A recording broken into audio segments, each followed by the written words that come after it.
What is up, ladies and gentlemen? It's Scott here and welcome back to FudgeMuppet. Today we've got a new Skyrim build to share with you, and thanks to a handful of easy to use mods, this one will be an awesomely unique experience for anyone wanting a fresh dose of Skyrim. This is the Dragon Knight, the unexpected hero build. You know the story, a young lad with his head in the clouds dreaming of greatness from the harsh reality of his humble home life. After being forced to aid in the execution of an innocent man, this unlikely hero turned to a life of gallantry and pious honor. He put down his wood saw and took up the sword, devoted to protecting the innocent, defeating evil, and ascending to the Tamrielic legends. With his dragonborn powers in tow, the Dragon Knight is now the Empire's and Skyrim's best hope. He will clear the deadliest dungeons, slay the most dangerous dragons, fulfill ancient prophecies, and he'll do it with a fabled elven claymore, a masterfully crafted set of Dragon Knight plate armor, and an array of earth-tremoring dragon shouts. This build is not made as a rendition of the Dragon Knight class from ESO, nor is it Dragon Knight from Pokemon either. But if Dragon Knight were in Skyrim, the Dragon Knight would absorb its soul all the same. We use a grand total of 6 mods for this build. Some of the staples include the alternate start for role-playing, his entry into the province, Imperious Races of Skyrim for unique racial abilities, Andromeda Standing Stones of Skyrim for a new range of Standing Stone effects, and the Immersive Armors mod for this aesthetic. And then we have the Ordinated Perk Overhaul mod for a much more detailed set of skill trees and new playstyle possibilities, and finally the Oblivion Artifact Pack for his weapon and jewelry. The last thing to remember before we get into the video is that all the mods are linked in the description, along with timestamps to each section of the video. But with that said, let's get started with race, standing stone, and stats.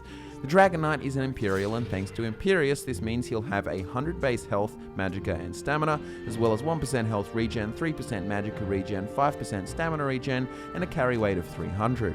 He'll also have the following abilities. Discipline grants nearby allies bonus armor and attack damage when entering combat. Imperial Virtues gives a random bonus to health, magicka, or stamina when entering combat.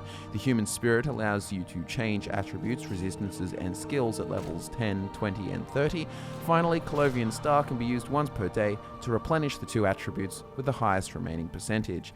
The Dragon Knight will use the Tower Standing Stone. Thanks to Andromeda, this grants the following powers. First, Royal Treasury involves a quest which leads to a hidden cache in Skyrim. This cache contains fabulous loot and a hint to the location of the next cache. Tower Key lets you open up to adept locks for free whenever you want, and 1 expert lock level per day, which will help you with all your dungeon crawling and getting good treasure. Finally, the dungeon power can be used once per day to confuse targets, making them mindless but also untouchable for 25 seconds. This effect does not cause hostility. As for stats, the Dragon Knight will have 70% health for staying alive in combat, and 30% stamina for plenty of power attacks, power attack damage, and lots of sprinting. The Dragon Knight was born in the Clovian expanses of County Kvatch. Just south of the Brenner River, he grew up in the company of vast rolling hills, golden grasses, and forests of majestic evergreen trees. Here in the rural reaches of western Cyrodiil, the Dragon Knight was groomed into becoming his father's apprentice.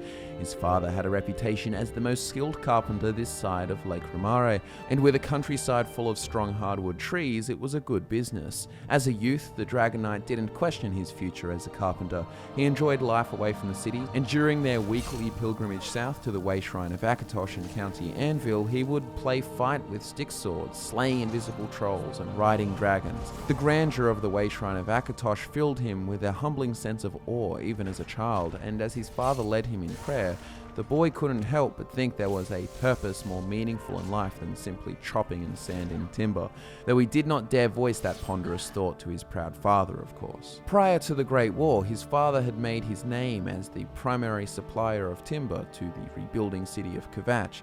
A long time ago, a terrible crisis had led the city to destruction, but now it had been restored to prosperity.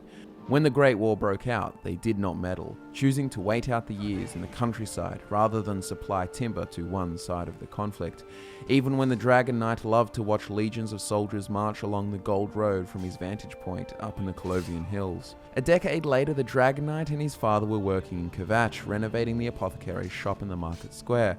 While cutting a length of wood, the Dragon Knight noticed 2 elves in matching dark green uniforms interrogating an Imperial bystander. He had heard of the Thalmor on the road, but he couldn't help but feel an innate sense of anxiety for his Imperial brother.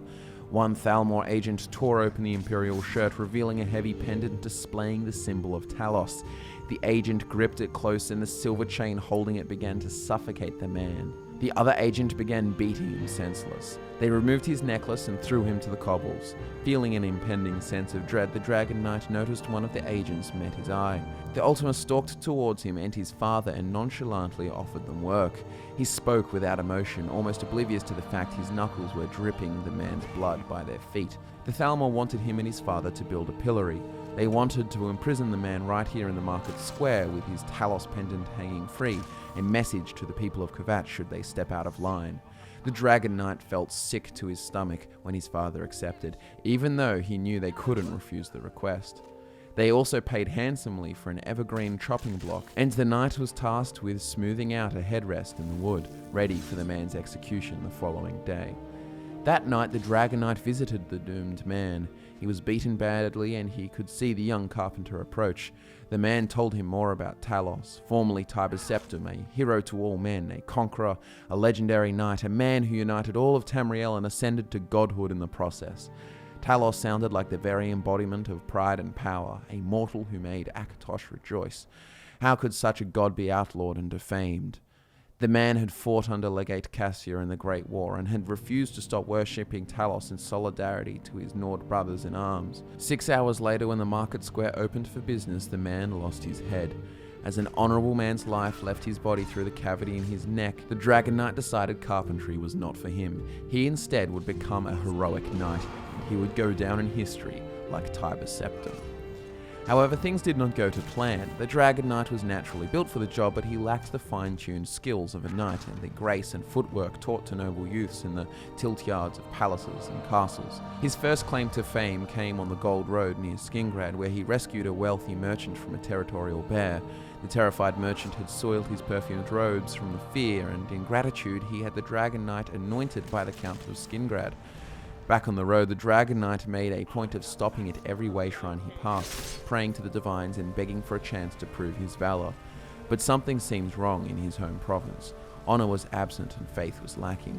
The feeling was reinforced when he stumbled upon a way shrine just off the road from Skingrad. The beautiful feat of architecture that once inspired reverence in travelers was now desecrated, burned, and torn down. It was a way shrine of Talos. How could the people of Cyrodiil just give up on their ancient heroes and the gods who blessed them with long and prosperous empires? That night, sleeping beneath a hedge as wandering knights like him did, the Dragon Knight decided that if honor would not find him, he would find honor, and that there was none left to be cultivated here in Cyrodiil. So the Dragon Knight headed north, to a province where the natives were willing to fight tooth and nail for their gods. Armed with nothing but a slightly blunted sword and a wool cloak, he travelled to Skyrim, but his high hopes of fame and glory were soon met with the harsh reality of a war-torn province. He was ambushed by a bandit as he camped in the woods, attacked and left for dead. So from the alternate start mod, choose attacked and left for dead. Forced to pull himself up by the bootstraps, or rather by the rags that were all he had left to his name, it was time for the Dragon Knight to die as a nobody, or become a hero that Akatosh and Talos would have wanted him to become. Despite all of the injustices against him, the Dragon Knight will be nothing short of knightly in all his encounters. He wants to make the divines proud, as this is how he will go from hedge knight to legendary hero. He knows the life of a knight is dangerous and requires a lot of good deeds to prove oneself, so that is what he will do. He will take quests wherever he can find them, so long as they are honourable. He'll help those in need, rescue those in distress, clear dungeons of abominable beasts, and he'll do so with the blessing of the Tower Stone, allowing him to avoid worrying too much about mastering the dishonourable thief skill of lockpicking. He will pray at way shrines when he finds them, and will live a humble life caring more about others than his own materialistic wants. As for quests, he will follow the main story first and foremost. This questline will be a reward for a life devoted to honor and the gods. Discovering his dragonborn powers is a gift from Akatosh, and he will be proud to follow the footsteps of Tiber's Septum and the other dragonborn emperors. This leads into the Dragonborn DLC as well. He'll side with the Dawnguard in the Dawnguard DLC, considering it a noble cause. He'll join the companions to showcase his gallantry and improve his fighting ability. However, he will cure the werewolf form, as it is not befitting a good knight like him. While he respects Talos, he does not blame the Imperials for forbidding his worship. He knows that the elves are behind that, so he will side with the Empire in the Civil War questline. He wants to bring stability to Skyrim and to his homeland, and he will do the Talos-worshipping Imperial backing Kvatch proud. Also, he believes the best hope for stopping the Thalmor comes from a strong empire, not from a successful Nordic rebellion. He isn't fond of the Daedra, preferring to serve the Divines, but some of their quests are acceptable, as they aren't necessarily evil. Sheogorath's, Meridia's, and Azura's quests are good examples. Due to a piece of your gear, you will get roped into Mehrunes Dagon's quest, but you will not want to side with the prince, especially after his actions in Cyrodiil at the turn of the era. With the Dragon Knight's backstory, role-playing, and faction choices out of the way, let's take a look at how this will impact his skills, spells, perks, and overall playstyle. The main skills for this build will be two-handed, heavy armor, and smithing, and while there are only 3 skills to focus on, the goal is to delve deep into each of them, going for a complete mastery of the Dragon Knight's few strengths. We will not be using any spells, but Dragon Shouts are absolutely a part of the Knight's battle strategy.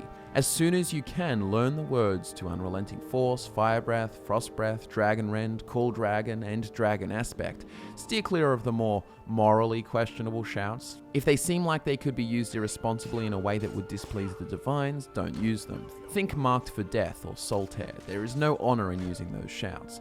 But with that said, let's get right into the essential perks from his 3 main skills. First comes two-handed, and the ability to use a sword is obviously essential to any true knight. To take down evil and protect the innocent, the Dragon Knight uses a claymore. From the two-handed skill tree, take Two-handed Mastery 2 of 2, Trained Fighter, Death or Glory, Clash of Heroes 3 of 3, Maul 2 of 2, Breach the Wall, Subjugate, Humiliate, Overthrow, Slayer of 1,000 Suns, Ferocious Strength, Ramming Speed, Bearhide, Massacre, and Enter the Arena.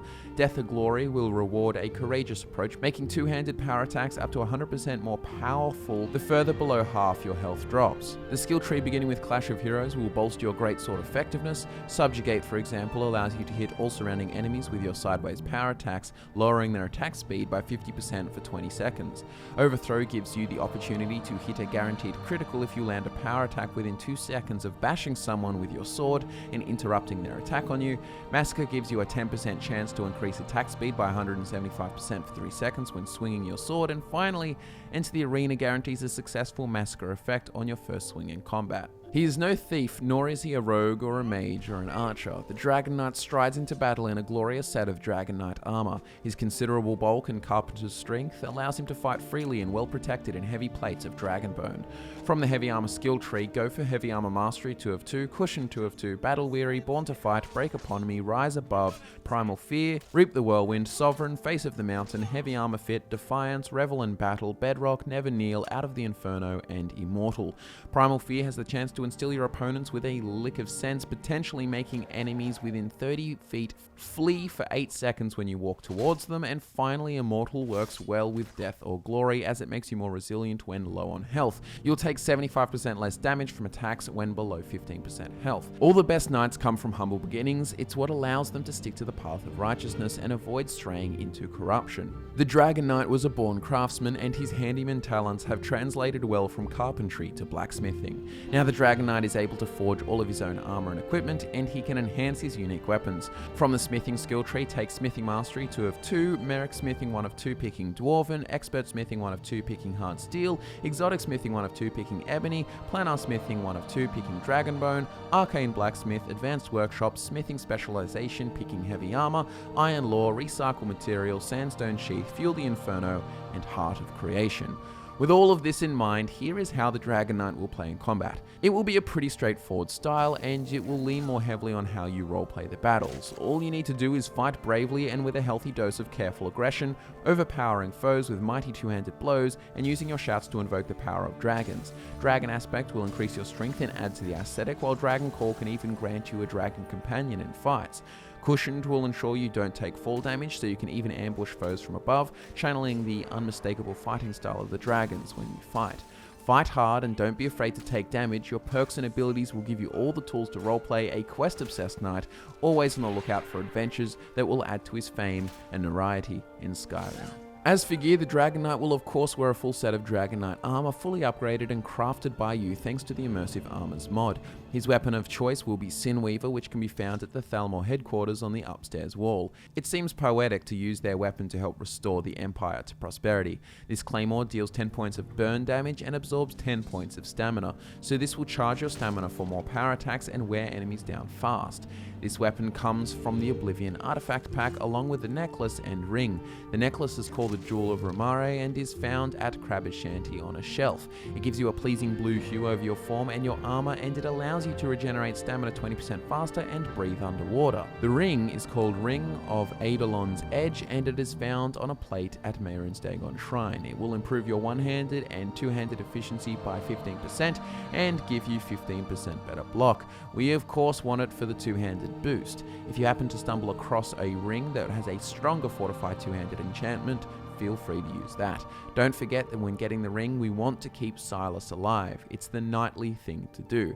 Lastly, you'll want the Black Star from Azura's quest and a random soul trap weapon to capture souls when your claymore runs out of charge. And there you have it, guys. Subscribe if you're new to the channel and give the video a like if you enjoyed it. It means a lot to us. Don't forget that mod links, social medias and timestamps can all be found in the description. Thanks so much for watching, guys. I've been Scott and I'll see you in the next one.